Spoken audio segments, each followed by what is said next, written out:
দর্শক, আজকের নাগরিক বার্তায় আমরা আলোচনা করব নতুন রাজনৈতিক দলের ভাবাদর্শ, রাজনৈতিক অবস্থান এবং স্লোগান নিয়ে, এবং উইকিপিডিয়া অর্থাৎ মুক্ত বিশ্বকোষ থেকে আমরা এনসিপি সম্পর্কে কি জানতে পেরেছি।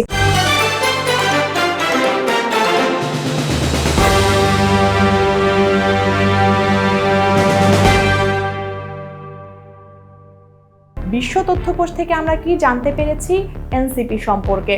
আমি শুরুতেই যে বিষয়টি আপনাদেরকে বলতে চাই সেটি হচ্ছে যে আমি যদি একটু শাব্দিক অর্থ অনুযায়ী বলি, যে ইংরেজি পরিভাষায় বিগ টেন্ট দল বা ক্যাচ অল পার্টি, অর্থাৎ বাংলায় দাঁড়াচ্ছে বহুমতধারী দল। দেখুন, অনেকেই যখন বলছিলেন, বিভিন্ন রাজনৈতিক বিশ্লেষক সমালোচনা করছিলেন যে এমন কিছু সদস্যদের সমন্বয়ে দলটি গঠন হচ্ছে, আত্মপ্রকাশ করছে, যারা কিন্তু গণ অভ্যুত্থানে বিভিন্ন সংগঠন থেকে, বিভিন্ন শ্রেণী পেশা থেকে এসে ভূমিকা রেখেছিলেন। কেউ হয়তো ছাত্র দল থেকে এসেছিলেন, কেউ হয়তো ছাত্রলীগ থেকে বের হয়ে এসেছিলেন, বা কেউ বাম সংগঠন থেকে বের হয়ে এসেছিলেন। এছাড়াও বিভিন্ন শ্রেণী পেশা, ধর্ম, মতের মানুষ কিন্তু এখানে ছিলেন। তাদের সবচেয়ে বড় প্রশ্ন যেটি ছিল সেটি হচ্ছে যে কি এমন আদর্শ বা কি এমন অভিন্ন লক্ষ্য তাদেরকে সকলকে একত্রিত করেছে, সেই ঐক্যটি কি, ঐক্যের নামটি তারা আসলে জানতে চাচ্ছিল। ঠিক সেই জায়গায় আমি উদাহরণ দিয়ে বলতে চাই যে ক্যাচ অল পার্টি, অর্থাৎ এখানে যে সব ধরনের রাজনৈতিক মতাদর্শের মানুষ যে একত্রিত হতে পারে, এই যে সব ধরনের ভিন্ন মত হওয়া সত্ত্বেও সব ধরনের সংগঠন থেকে যেসব সদস্যরা আসছেন তাদেরকে একসেপ্ট করে নেবার যে ক্ষমতা, এটি হচ্ছে তাদের আসলে ঐক্যের জায়গা। এবং এটি এমন একটি রাজনৈতিক ধারণা বা এমন একটি রাজনৈতিক সংগঠন যারা আসলে সদস্যদের বিভিন্ন ভাবাদর্শের ওই পরিধিটা অনেক বেশি বিস্তৃত, অর্থাৎ ওই বিস্তৃত সদস্যদের মতপার্থক্য থাকা সত্ত্বেও তারা একটি প্ল্যাটফর্মে অবস্থান করতে পারছে, একে অন্যের মতামতকে সম্মান করতে পারছে এবং সঠিক আদর্শ নিয়ে কিন্তু তারা এগিয়ে যেতে পারছে। এটি হচ্ছে ক্যাচ অল পার্টি এবং উইকিপিডিয়া থেকে এনসিপি সম্পর্কে জানা এখনো পর্যন্ত আমাদের কাছে তথ্য। এবং একই সাথে দলটির রাজনৈতিক অবস্থান সম্পর্কে আমরা কি জানতে পেরেছি। এই দলটি হচ্ছে একটি মধ্যপন্থা অবলম্বনকারী দল। আমি আপনাদের জ্ঞাতার্থে জানাতে চাই সেটি হচ্ছে যে মধ্যপন্থা হচ্ছে এমন একটি দৃষ্টিভঙ্গি যেটি সামাজিক সাম্যের একটি ভারসাম্য এবং স্তর বিন্যাসের একটি নির্দিষ্ট মাত্রাকে গ্রহণযোগ্যতা বা সমর্থন দিচ্ছে। আমি উদাহরণস্বরূপ আপনাদেরকে বলতে পারি কিরকম হতে পারে তাদের আসলে গ্রহণযোগ্যতার মাপকাঠিটি। দেখুন, আমাদের বাংলাদেশের পূর্ববর্তী যতগুলো রাজনৈতিক বড় দল রয়েছে, আমরা যদি আওয়ামী লীগের কথা বলি, আমরা যদি বিএনপির কথা বলি, এই দলগুলো কিন্তু উইকিপিডিয়া অনুযায়ী কিন্তু এখনো পর্যন্ত আওয়ামী লীগকে উগ্র ডানপন্থী দেখানো হচ্ছে। এবং কিসের প্রেক্ষিতে তারা আওয়ামী লীগকে উগ্র ডানপন্থী বলছে, ঠিক তার বিপরীত চিত্র হচ্ছে মধ্যপন্থা অবলম্বনকারী দল এনসিপি। আমি একটু সংক্ষেপে আপনাদেরকে বলতে চাই, সেটি হচ্ছে যে এই যে উগ্র ডানপন্থী দলকে এই ছাত্ররা গণ অভ্যুত্থানের মাধ্যমে কিন্তু সমর্থন দেয়নি, এই যে চিত্রটি, সেই চিত্র ধারাবাহিকতায় কিন্তু এই দলটি প্রতিষ্ঠিত হয়েছে এবং সেটিই কিন্তু তাদের মাপকাঠি। এটিই প্রমাণ করে যে নতুন এই দলটি মধ্যপন্থার মাধ্যমে তারা তাদের এজেন্ডাকে বাস্তবায়ন করবে, তারা তাদের লক্ষ্যকে বাস্তবায়ন করবে। দর্শক, আমরা কিন্তু জানি যে পতিত দল আওয়ামী লীগ বামপন্থা অনুসরণ করত, তারপরেও সে কিন্তু আসলে যখন কর্তৃত্ববাদ কায়েম করতে চাচ্ছিল, যখন কর্তৃত্ববাদ প্রতিষ্ঠা করলো, সেই সময় কিন্তু ছাত্র জনতা তাদের অভ্যুত্থানের মাধ্যমে সেই কর্তৃত্ববাদকে কিন্তু থামিয়ে দিয়েছে, তাদের পতন হয়েছে।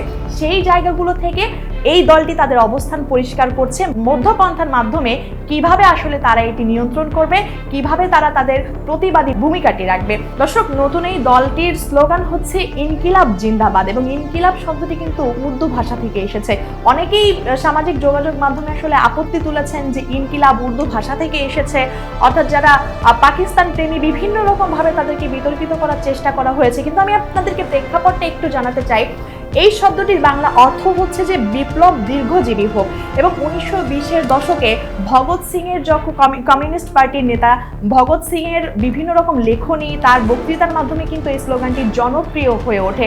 এবং সোজা কথায় ইনকিলাব জিন্দাবাদ হচ্ছে স্বাধীনতার পক্ষের একটি অনুভূতি, অর্থাৎ স্বাধীনতার পক্ষে যখনই কোনো দল বা গোষ্ঠী তাদের অনুভূতিকে জাগিয়ে তুলেছে, আন্দোলন করেছে, বিপ্লব করেছে, তখনই কিন্তু তারা এই স্লোগানটি ব্যবহার করেছে।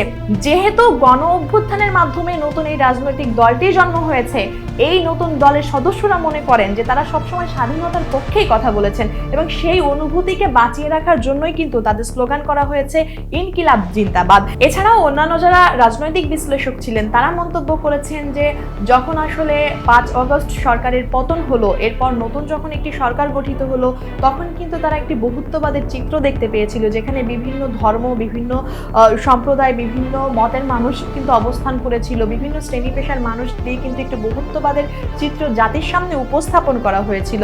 সেই চিত্রটি নিয়ে কিন্তু আবারও প্রশ্ন করা হয়েছে যে যাদের মাধ্যমে এই চিত্রটি আমরা একবার দেখেছি, সেই ছাত্ররা যখন নতুন রাজনৈতিক দল গঠন করছিল, সেই নতুন রাজনৈতিক দলটির মধ্যে কিন্তু তারা এই চিত্রটির অনুপস্থিতি লক্ষ্য করেছে এবং খানিকটা কিন্তু আশাহতও হয়েছে।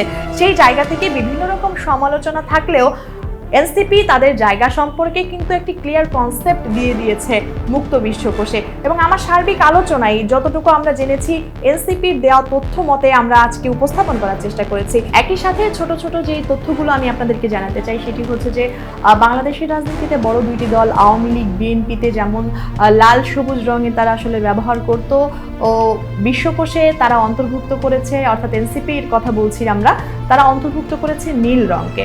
একই সাথে তারা তাদের বিতর্ক নিয়েও কথা বলেছে, জায়গাটি কিন্তু স্পষ্ট করেছে। অনেকেই কিন্তু এই দলটিকে আসলে কিংস পার্টি বলেছে এবং তারা কিংস পার্টির তকমা ঘোচাতে নিজেদের জায়গা থেকে যে ব্যাখ্যাটি দিয়েছে সেটি হচ্ছে যে রাষ্ট্রীয় কোনো ছত্র ছায়ায় তারা আসলে তাদের দলটি গঠন করেনি, কেননা এই দলের যিনি আসলে আহ্বায়ক হয়েছেন, যিনি সদস্য সচিব রয়েছেন, তিনি কিন্তু কোনো রকম রাষ্ট্রীয় কোনো দায়িত্বে ছিলেন না এবং যে ব্যক্তিটি রাষ্ট্রীয় দায়িত্বে ছিলেন তিনি কিন্তু পদত্যাগ করে তারপরে নতুন এই দলটির দায়িত্বভার গ্রহণ করেছে। সেই জায়গা থেকে তারা কিন্তু খুব স্পষ্টভাবে তাদের বিতর্কের জায়গার কিন্তু অবসান ঘটিয়েছে। একই রকম ভাবে তারা আশা রাখছে যে বিগত সময়ে এই বৈষম্য বিরোধী ছাত্র সংগঠন থেকে যত অন্যায়ের প্রতিরোধ করা হয়েছে, অর্থাৎ বিভিন্ন রকম রাজনৈতিক দলগুলোর অন্যায়, অবিচার এবং নির্যাতন নিয়ে যতবার স্বাধীনতার পক্ষে যেতে হবে তারা কিন্তু ততবার সেই স্বাধীনতার পক্ষেই কথা বলবে। বৈষম্য বিরোধী ছাত্র আন্দোলনের পূর্ববর্তী যে ভূমিকা ছিল এবং আগামী রাজনীতিতেও একই রকম ভূমিকা থাকবে, ঠিক এমনটিই বলা হয়েছে তাদের পক্ষ থেকে। সাধারণ জনগণ এখনো তাদের কাছে প্রত্যাশা রাখছে যে আগামীর ভবিষ্যতের কাণ্ডারি হিসেবে বাংলাদেশকে আবার একটি বৈষম্যহীন রাষ্ট্র হিসেবে এবং সহিংসতা মুক্ত রাজনীতি তারা কিন্তু উপহার দিবে।